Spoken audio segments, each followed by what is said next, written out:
Sana TV. أعوذ بالله من الشيطان الرجيم. بسم الله الرحمن الرحيم. رب اشرح لي صدري ويسر لي أمري واحلل عقدة من لساني يفقه قولي. Ndugu watazamaji wa Sana TV TZ, tunamshukuru Allah subhanahu wa ta'ala kuweza kukutana tena na leo katika majilisi yetu. Ndugu zangu, kulingana na wakati na asri jinsi hali ilivyo, wiki hii kulikuwa na tukio kubwa la milenia. Mufti wetu wa Tanzania Sheikh Abu Bakr bin Zubair bin Ali al-Mujaddid al-Asri alikuwa na jambo pale Serena Hotel, akitoa award kwa wanachuoni wa nchi hii ambao ilmu ya dini imefika hapa ilipo. Basi alikuwa na ameona wazawadia wape hidayah, wafanyie zawadi. Yana ni ubunifu mzuri, alhamdulillah. Kwa hiyo kwa hali hiyo, kwa kuwa wiki hii fikra zote za watu wengi ziko kwa mufti, wanahamia kwa mufti. Mufti ni nani? Sasa ikapelekea mpaka watazamaji wangu wakawa wananiambia, bana, inabidi utuambie japo kwa juu tufahamu. Kiongozi wetu huyu anafanya mambo mengi ya kijamii, tena makubwa tu katika nchi ya Tanzania. Yani mpaka tunashangaa. Juzi kawatunza hata mpaka wasiokuwa Waislamu wamepewa awadi. Huyu kwani kiongozi wa aina gani huyu katika dini? Mani al-mufti? Mufti ni nani? Kwa hiyo na mimi nikaona hapana, wanafunzi wangu nisiwaangushe. Inshallah nitajitahidi kumuelezea mufti kwa mukhtasari tu, kwa sababu ana mambo mengi sana na nafasi yake ni kubwa mno huyu. Lakini inshallah Mungu atatusaidia, tutaweza kueleza kwa kiasi ambacho Allah atatuwafikisha inshallah. Mani al-mufti? Mufti ni nani? Ndugu zangu katika imani, mufti ni kiongozi wa dini ya Kiislamu, lakini umufti haujaanzia kwa binadamu. Cheo hiki cha umufti, al-mufti huwa Allah. Mufti wa kwanza katika hii dunia ni Allah mwenyewe. Kwa mfano, kuna dalili ndani ya Qur'an. Allah anasema, وَيَسْتَفْتُونَكَ فِي النِّسَاءِ, wanakuulizia, wanakuja wafutie masala kuhusu wanawake. Mwanamke ni nani? Yani watu walikuwa wanataka kujua, wanamwambia Mtume Muhammad, wanamuuliza Mtume Muhammad sallallahu alaihi wasallam, wanakuja kufutu masala kwa Mtume wetu Muhammad sallallahu alaihi wasallam awaeleze mwanamke ni nani. Wanakuuliza kuhusu mwanamke au wanawake. Wanawake ni watu wa aina gani? Sikizeni jibu. Qulillahu yuftikum, waambie hivi, Mungu ndo atakayewaelezea wanawake ni kina nani. Kwa hiyo maswali ni magumu sana kuhusu mwanamke. Swali mufti wa kwanza aliyofanya fatawa ni Allah subhanahu wa ta'ala. Kuhusu mwanamke muulize Mungu mwenyewe. Kwa hiyo mufti wa kwanza hasa kwa mujibu wa aya hii ni kwamba ni Allah mwenyewe. Ndugu zangu, mufti wa pili huwa Rasul.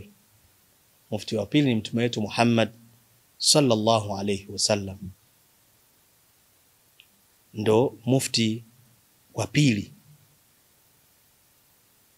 Lakini mufti, cheo hiki mufti khalifatullah, khalifatul linnas, afwan.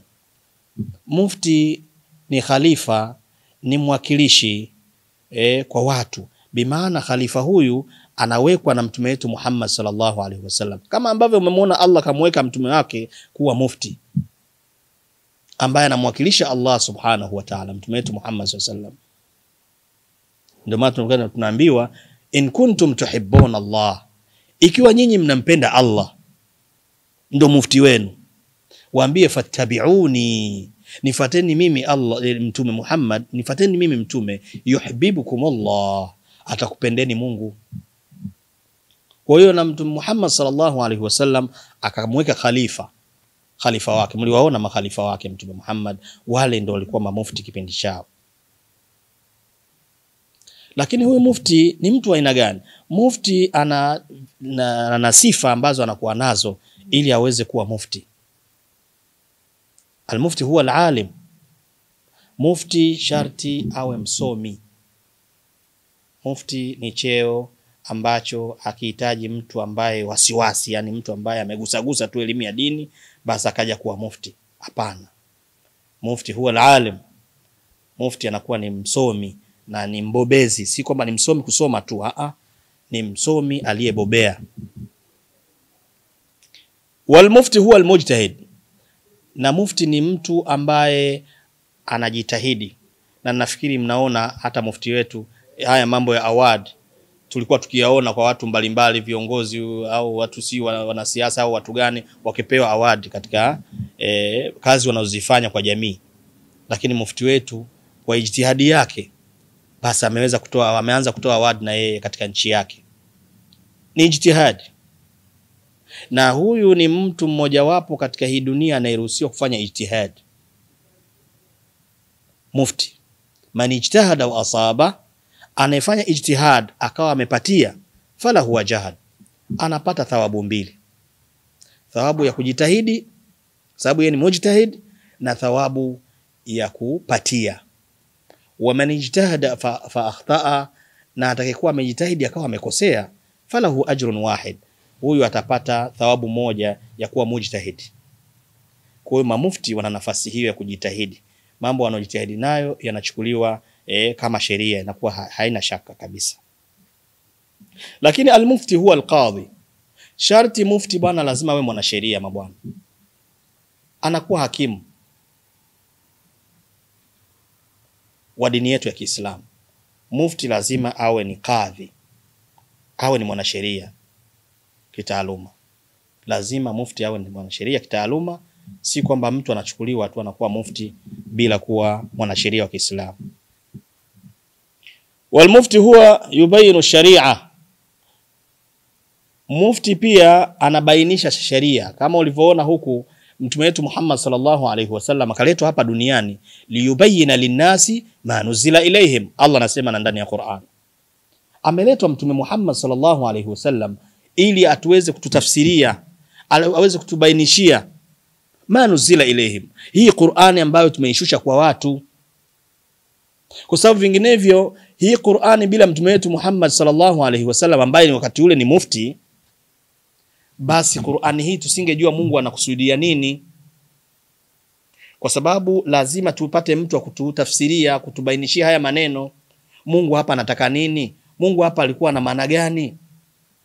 Kwa hiyo Mtume wetu Muhammad sallallahu alaihi wasallam alikuwa yeye ndo kazi yake ilomleta. Sasa ameondoka, sasa kawaacha watu kama hawa mamufti mbalimbali katika hii dunia. Kwanza yeye alipoondoka Mtume Muhammad akawaacha makhalifa nao wakaendelea tena, mamufti wakaendelea kama mpaka leo hii. Ndugu zangu, kwa kuwa mufti huwa yubayinu sharia, kwa kuwa mufti ndo huwa anabainisha sheria na tafsiri sheria, watu wajue cha kufanya. Na hasa mamufti ambao kwenye nchi kama hizi za kwetu lazima tupate yani mufti ambaye ni mbobezi. Kwa sababu kama mnavyojua hapa tulipo sisi, hii sio nchi ya Kiislamu mathalan.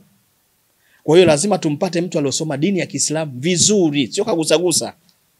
Asije akachanganya watu, asije ikaleta balaa kasababisha kinuke. Kwa sababu akiwa ni mufti ambaye ana elimu ndogo, ndugu yangu, tunaambiwa kwamba elimu ndogo ni udhia. Ukiwa na utambuzi mdogo, ukiwa na ujuzi mdogo, inakuwa ni shida. Ni kama vile unavomuona mtu mwanamichezo, hawa na michezo wa mambo wa martial arts, anapoanza kwenda kucheza karate, nitolee mfano wa karate tu. Basi akianza kurusha mateke na ngumi, unaweza kushangaa kawa anatembea sana ni usiku kumtafuta mtu wa kupigana naye, akijua tayari kashajua. Sasa ndivyo ilivyo hata elimu ya dini. Ukiwa na elimu ndogo, unaweza kujiona shekhe, ukajiona mwanachuoni mkubwa sana, kumbe ni balehe tu. Subhanallah, kumbe wewe wala hamna chochote. Kwa hiyo ndugu zangu katika imani, mufti yubayinu sharia. Mufti hapati umufti kwa bahati mbaya, kwa bahati tu. Yeye anabainisha sheria. Kwa hiyo wal mufti huwa hafidhul Qur'an. Vijana wangu wanaashiria kwamba muda umekwisha, lakini inshallah ngoja nitamalizia haraka hii vipengele vingine. Mufti huwa hafidhul Qur'an. Mufti ni lazima awe amehifadhi Qur'an, maneno ya Allah subhanahu wa ta'ala. Utasikia watu wengine wanadai kwamba bwana sio lazima kila mtu ahifadhi Qur'an. Qur'an kuihifadhi ndio inakufikisha kwenye manzila ya kuweza kupata nafasi kama hizi pia, kwamba utakuwa nafaa. Kama hujahifadhi Qur'an wewe huwezi kuwa mufti. Mufti hafidhul hadith, lakini mufti lazima ahifadhi hadithi za mtume wetu Muhammad sallallahu alayhi wasallam, kama ambavyo mnavyomuona mufti wetu masha Allah. Mufti huwa al-faqih. Mufti lazima ajue elimu ya fiqhi vizuri kabisa, afahamu madhehebu mbalimbali, kwa sababu mufti anasoma madhehebu yote yako kwake, yote ni ya kwake, wote ni watu wake. Na hapa ndo kuna shughuli kwa hapa Tanzania mathalan. Mufti lazima awe ana madhehebu mengi ambayo yeye ndo mkubwa wao na kayasoma yote, madhahibu yote kayasoma mufti wetu. Al-mufti huwa shair, lakini mufti pia ni mshairi. Na sifa nyingine alokuwa nayo mufti qalilul kalam. Mufti anakuwa ni mchache wa maneno, sio mwongeaji sana kama sisi. Sisi ndo narsil, sisi ndo watoaji wa maneno. Hii ndo nafasi yetu sisi, kuongea. Lakini mufti mara nyingi hana maneno, ana maneno machache sana, na akiongea basi ujue ni jambo muhimu. Al-mufti huwa al-qudwa. Na ndugu zangu katika imani, mufti mara nyingi sharti afuatwe. Mufti ni wa kufuatwa, yani watu ni role model. Watu wote nchi nzima inatakiwa wamemsikize mufti anaelekea wapi, anawaelekeza waende wapi. Na ndio maana unakuta sisi watu wema huwa wakiambiwa qalu sami'na wa ata'na. Mufti ni wa kutiiwa. Akiamrisha jambo katika nchi, jamani tunafanya hivi kidini, basi wote sami'na wa ata'na, tumesikia na tumetii. Kwa hiyo ndugu zangu katika imani, mufti lazima afuatwe, lakini mufti lazima apendwe. Hii nitaifanya iwe ya mwisho inshallah. Mufti tumpende kwa sababu ni kipenzi cha watu, anafanya kazi za jamii. Yani mufti kama mlivyoona, Allah subhanahu wa ta'ala kiasili huwa anafanya kazi za jamii. Yeye ndo rabbul alamin, yeye ndo bwana wa ulimwengu. Anampa na MT na CMT, wote ni wa kwake. Walevi, wazinifu, watu gani, Allah wa kwake wote. Akatoka hapo kamwambukiza mtume wetu Muhammad sallallahu alaihi wasallam tabia hiyo, kwamba alipokuja hapa duniani ni kwa rahmatan lil alamin, ni rehma, ni huruma kwa ulimwengu. Kuja kwa mtume ni rehma, ni huruma ya Allah subhanahu wa ta'ala kwetu, katuletea mtume kutokana na sisi wenyewe. Lakini na mtume alivyoondoka waacha masahaba wafanye kazi hiyo ya kufanya kazi ya watu, kazi ya jamii bila kubagua. Mmemwona mufti juzi katoa awadi mpaka kwa Wakristo, mmeona wenyewe. Hii inaashiria kwamba hii ni kazi ya Mungu. Mungu ana watu wote wa kwake tu. Kwa hiyo mufti hata Wakristo ni wa kwake tu kwa mujibu wa dini yetu ya Kiislamu. Unapokuwa mufti sio kama imamu wa msikiti kwamba yeye waumini wake wale ambao wanamfuata nyuma, al-imamu junna, imamu ni ngao. Cheo hiki ni amun, ni cha watu wote, anawahurumia watu wote. Ni cheo hiki kinatoka kwa Allah huko. Kwa hiyo tabia unazokuwa nazo ni zile za kufanya kazi za jamii. Kwa hiyo ndugu zangu katika imani, nafikiri kwa uchache tu huyo ndo mufti mnayemuona ana sifa kama hizo. Na imetokea kwa Muislamu ambaye anahisi kwamba mufti ni mtu mdogo labda kidini, mabwana ni mtu mkubwa sana. Lakini pia huyu anakuwa ni kiunganishi kati ya serikali na waumini. Hapa nitafunga namna hiyo. Serikali yenyewe inakuwa inamuuliza au inamuagiza Waislamu kadha dini vipi, ili likoje katika dini, ili liko vipi, nchi yetu haina dini, lakini inakuwa na hao watu wa dini ambao kwetu sisi anakuepo mufti pia wa kuhakisha. Na ndio maana unakuta hata mwezi anakuwa anatutangazia yeye kwa Tanzania hapa, sababu ndo mtu mwenye kauli, huyu ndo mtu mwenye sei katika nchi, na nafasi hii kapewa na Allah subhanahu wa ta'ala. Hakuna anayeweza kudai katika nchi akasema mimi ni mufti. Cheo hiki hawezi kuwa nacho mtu mwingine, na ni mpaka afe. Yeye sasa hivi alhamdulillah ana miaka 10. Allahu yahfadhuhu, Mwenyezi Mungu amuhifadhi inshallah. Lakini tunao mamufti wengi ambao wametangulia mbele ya haki, Allahu yarhamuhum. Kwa hiyo ndugu zangu, huyo ndo mufti mnayemuona, na mamufti wanakuwepo kila nchi.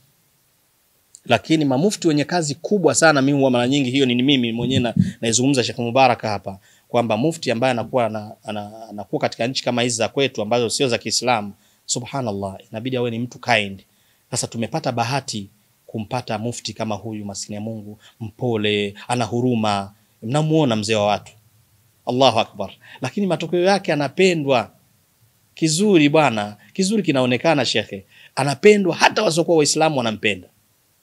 Kwa hiyo ndugu zangu, vipi wewe Muislamu mwenzangu kaja hapa sasa hivi masuala taassubi, mambo ya watu kujibagua katika nchi, kutoheshimiana, hawa wanasema hawa wanasema hawa, yeye amekuja kuondoa hiyo. Ndugu zangu, nisiende mbali, nisimalize bila kumshukuru Rais wa Jamhuri ya Muungano wa Tanzania, mama yetu Mama Samia Suluhu Hassan, ambaye kwa hivi sasa yuko kwenye kampeni zake huko. Mwenyezi Mungu amjalie aweze, kwa sababu kwa kuwa mimi sina wasiwasi, tumuombe Allah. Kwa sababu gani? Yeye kafanya kazi, Allah kaona, lakini na sisi wa Tanzania tumeona alichokifanya. Tutakuwa ni watovu wa shukrani kama hatujataka aendelee. Kwa hiyo inshallah watu wenye fikra nzuri, inshallah tutakupa mama, na Mwenyezi Mungu akujalie. Na pili, mufti wetu wa Tanzania Abubakar bin Zubair bin Ali, nitamalizia kwa kumwomba Mwenyezi Mungu amuhifadhi, ampe umri wenye kheri na baraka. Wa ila huna, wassalamu alaikum wa rahmatullahi wa barakatuhu.